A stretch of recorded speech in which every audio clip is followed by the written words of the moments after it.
And yes, welcome back to another video, guys. Now that's right, today gonna go back and talk about a couple of these Jurassic Park films.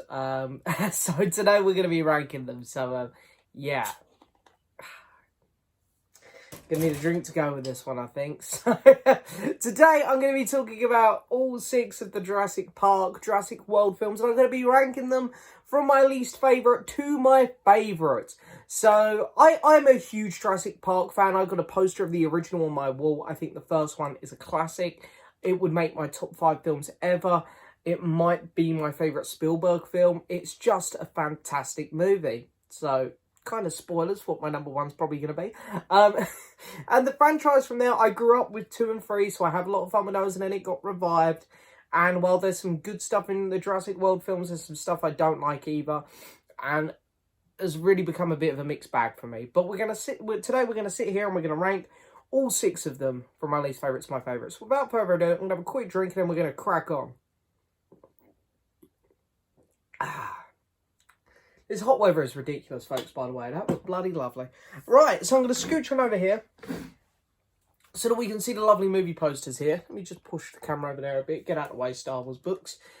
And, yeah, we'll have the movie posters come up as we talk about them. So, my least favourite Jurassic Park film is Jurassic World Dominion. Yes, the latest one. It's still in cinemas at the minute, so if you haven't seen it, you know, there might be a couple spoilers here. Easily the worst of the Jurassic Park films for me, purely because it doesn't capture the magic of Jurassic Park.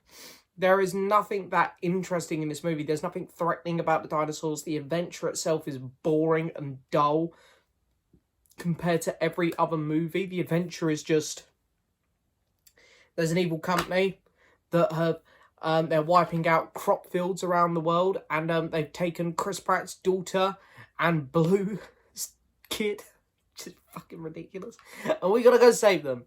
That's the adventure, not we gotta go somewhere where we're gonna be going through lots of dinosaurs and stuff, and we're gonna have to try and, you know, go for a park or something. There's gonna be lots of I mean, the film does do a decent job at forcing dinosaurs into this plot, but that's the thing, they do feel incredibly forced.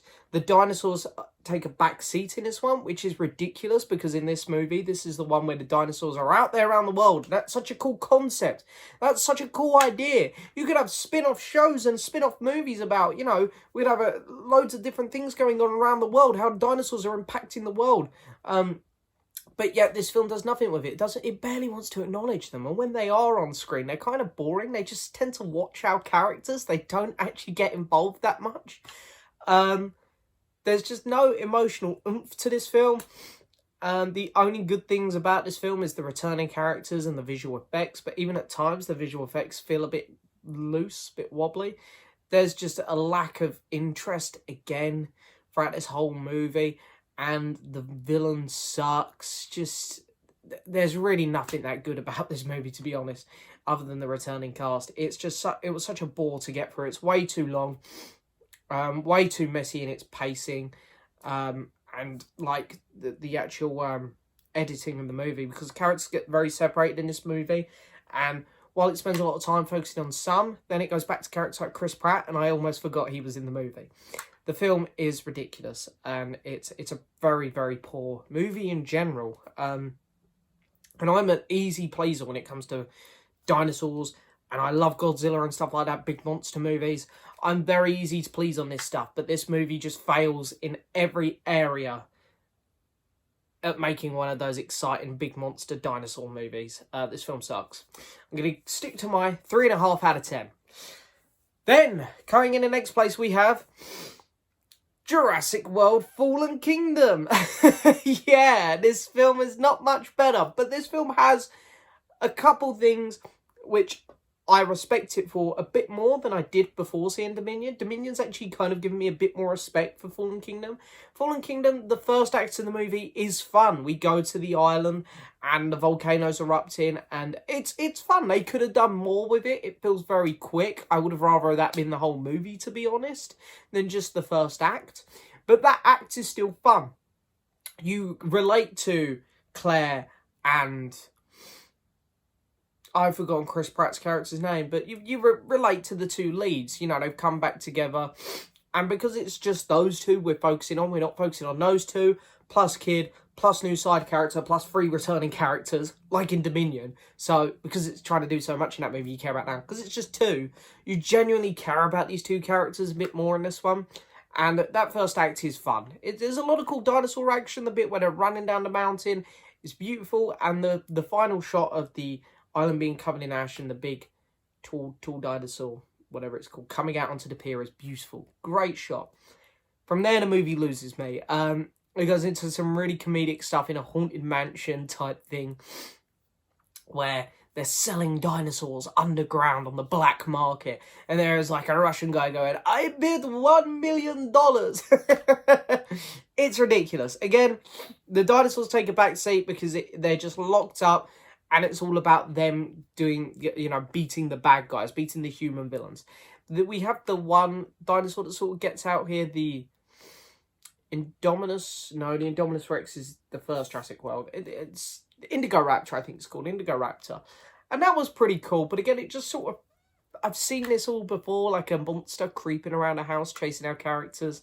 And its death was kind of funny. Like, Blue kills it up on this glass roof. And it was like, okay, whatever. So, yeah, I think the first act of this film is fine. It's fun. And that on its own is probably a 6 to a 7 out of 10. But then the whole second 2 acts really pull this movie down for me. And I'm going to end up giving this film a 4.5 out of 10. Yeah, my score's probably gone up a little bit since I reviewed it properly on the channel, actually. Because I think Dominion was so bad that it's made me like Fallen Kingdom a little bit more. Okay, moving on. Next up, we have Jurassic Park 3, which I think is a lot of people's least favourites. And don't get me wrong, there's some stupid stuff in this movie. Stupid beyond belief.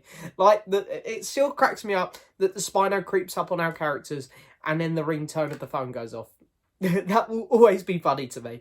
And, the woman is constantly going about screaming her kid's name. And then let's bring it up. Let's talk about the dream sequence where the raptor looks at Sam Neill's character and goes, Alan. It's brilliant. It's brilliant. Yeah, it's brilliantly terrible. I can't defend those bits of the movie. But at the core of it, we're on the island. There's dinosaurs chasing our characters about. And it is fun. Now, I know that this could also be a negative because it is following a formula which has been done twice before. And you don't want, Jurassic Park films to keep following this formula of characters stuck on an island with dinosaurs chasing about, which is why I was so excited for Dominion. Shame it done nothing with the idea of dinosaurs being out there in the world. But anyway, it's very formulaic where it knows what it is. It's very self-aware, but it runs with it. But at the end of the day, Sam Neill's great in the film. There's a lot of cool deaths. The raptors look incredible in this movie. I love seeing the pterodactyls, the birdcage stuff. It's something we hadn't had before. I thought that was great. And yeah, while this film doesn't do anything great, it doesn't really do anything terrible other than those few laughable scenes. And don't get me wrong, they're bad, they're laughable, but they don't annoy me in any means. It's like, that was stupid. But then you move on and it's a cool chase sequence. I don't get upset by the Spinosaurus beating the T-Rex. I don't understand why people get so upset about that. It's like, who cares? You've got a different big dinosaur villain for this one. The Rex is cool, don't get me wrong. And he's cooler than the Spino, but it's very cool to see the Spino as well. He looks awesome as well. Yeah, I'm going to give this film I'm going to go 5.5. Been a bit kind. I was going to give it a 5, but I'm going to go 5.5. I just have a lot more fun with this one than the 2 later Jurassic World films. And, I did grow up with this one a little bit, so maybe being a little bit biased. And moving on next to number 3, coming in 3rd place, is going to be Jurassic Park: The Lost World. Is it the Lost World or Lost Kingdom? No, it's the Lost World, yeah. So this one has Jeff Goldblum returning. And it's Spielberg again. Definitely on the weaker end of Spielberg's movies. But it is still quite fun. I really love the additional characters in here with Julianne Moore and Vince Vaughn. I think they're both putting in very good performances. And again, I love the first half of this movie. The second act is where this film really shines. Where they're in this kind of trailer. Ends up off the side of the off a cliff, sorry. and a couple T-Rexes turn up. That stuff there, awesome. So much fun. Although it's kind of predictable who was going to die and who was going to survive. I think with this one, it just feels like they're in one place, then they're in the next, then they're back in America, and then the movie ends. There's not much adventure to this one, which is where I think this film falls a little bit short. Yet there are some very fun action sequences. A couple silly ones again. There's a bit where the girl they're in a building, she jumps on a pole, sweeps around and kicks a raptor through a window, and it's like, okay, that happened. So yeah, there's a couple moments in it like that which are a bit questionable, but overall it's a lot more consistently fun than the ones I've just spoken about. Maybe the same level as Jurassic Park 3 in terms of fun, but there's just a lot less stupid stuff in this one. It feels like the plot makes a lot more sense, and it is cool to see the T-Rex roaming about a city. Dominion, hello, could you not have done it like this is what I was expecting the whole of Dominion to be like, the last 15 minutes of this movie, because it was awesome, even though the T-Rex ate a poor dog, but it was still really fun. Yeah, I think this is still a very solid movie. I'm going to give it 6.5 out of 10. So coming in second place is going to be the revival, the reboot, well, not really a reboot, but the revival, Jurassic World. So this come out right before The Force Awakens, and it was coming out the same year as Independence Day, and it was this period of time where everything was coming back, all these classic movies, and Jurassic World might have done it the best alongside The Force Awakens, because it does something very similar to The Force Awakens. It just recaptures that magic of the first movie, but this does something really, really cool. With the first movie, the park isn't open. And don't get me wrong, I wouldn't change the first movie at all. I think it's perfect. But what this film does really well to make it, give you something a bit different to the first one is the park is open. So when the dinosaurs break out, there's a few really cool scenes. Now, I would have liked to have seen a few more of the dangerous dinosaurs get to the people. I know that sounds horrible, but it is just a movie. But it was cool to see the pterodactyl type, the flying dinosaurs picking people up and stuff. And just see this park slowly descend into chaos after their one over-the-top dinosaur creation, the Indominus Rex, breaks out. I thought that was great. The chemistry between Chris Pratt and Bryce Dallas Howard's character was fantastic. I also love the addition of the kids in this one. They weren't annoying, which is, normally you get these blockbusters, you get these kids in them, and they do become a bit annoying. Don't really have that with this one. They're really well written. And it really plays with nostalgia, this one, which I love. There's a lot of great Jurassic Park themes in here, and the T-Rex gets his cool moments.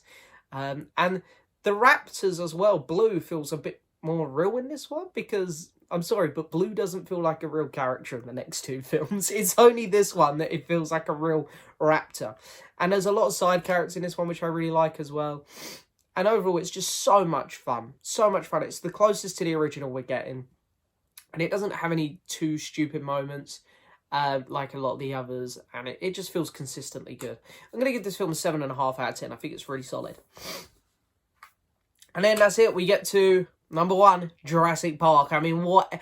Anyone who does a ranking on Jurassic Park and doesn't put this number 1, I respect that's your opinion, but I also question your opinion. There is no doubt in my mind this is the best one. This one is classic. From start to finish, the pacing is perfect. The effects for their time are groundbreaking. And I love the mixture of, CGI effects and practical effects. Really reminds me of how they made the original Star Wars trilogy. It looks incredible. It's a piece of its time and I love it.